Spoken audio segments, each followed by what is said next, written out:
Praise lord. యేసు ప్రభు మన కోసమై దేవుని చేత పంపబడినవాడు, మన పాప పరిహార్థమై మరి ఆయన రావడం జరిగింది. ఈయన ఈ భూలోకంలోనికి రావాల్సిన పరిస్థితిలో మరి యోసేపుని తండ్రిగా ఏర్పరచుకున్న సందర్భంలో యోసేపు మరి దేవుని కార్యంలో ఒక పాత్రగా ఉన్నాడు. ఆయన ఎంతగా ఉన్నాడంటే నీతిమంతుడు, మరియు కూడా మరియని అవమానపరచాలన్న ఉద్దేశం కాదు, అందరిని ప్రేమ కలిగిన వారు, తన సహోదర ప్రేమ కలిగినట్లు కనపడుతున్నాడు. ఇటువంటి మనిషిని దేవుడు ఏర్పరచుకున్నాక మరి మరియ గర్భము ధరించింది అన్న విషయంలో యోసేపు కలత చెంది ఉన్నాడు.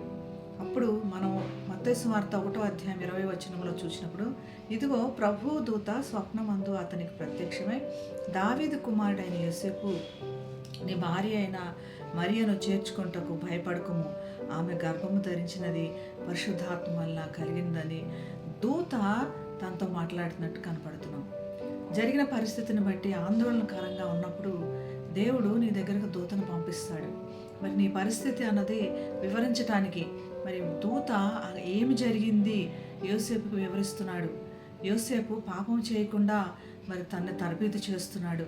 ఎక్కడైనా తొందరపడి నిర్ణయం తీసుకుంటాడేమో అన్నటువంటి పరిస్థితిలో మరి యోసేపుకి ఒక సరి అయిన నిర్ణయం చెప్పడానికి, ఆలోచన చెప్పడానికి దూత పంపబడింది.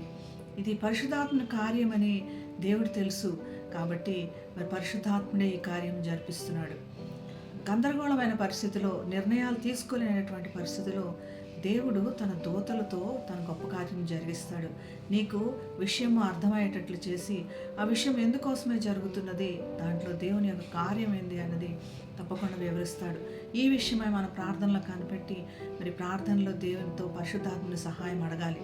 ఈ వాక్యం ద్వారా ఎలాగైతే దూత యోసేపు దగ్గరికి పంపబడిందో, ప్రతినిత్యము ఎన్నో దూతలు మీ జనులు నిద్రించుండగా యెహోవా వారి కాపలా కాయను అన్నట్టుగా మరి వారు నిద్రిస్తున్న సమయంలో దేవుడు గొప్ప కార్యము చేసినట్లుగా నీవు నేను కూడా అయోమయంలో ఉన్నప్పుడు దేవుడు ఆలోచనలు చెప్పగలిగిన వాడు.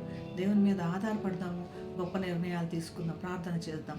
మహాపరిశుద్ధుడైన యేసయ్య, మరి యోసేపు ఎలాగైతే ఈ పరిస్థితులు ఆలోచించుకుంటూ ఏమి నిర్ణయం తీసుకోవాలో తెలియనటువంటి పరిస్థితిలో యోసేపు దగ్గరికి దూతను పంపించి తనకు ఆలోచన నేర్పించావు నాయన. తప్పులో పడిపోకుండా, పాపం చేయకుండా ఉండడానికి సహాయం చేసి ప్రభు నీ కార్యం నెరవేరినట్లు చేసావు నాయన.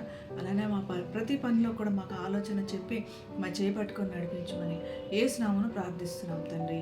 ఆమేన్. Have a blessed day. God bless you.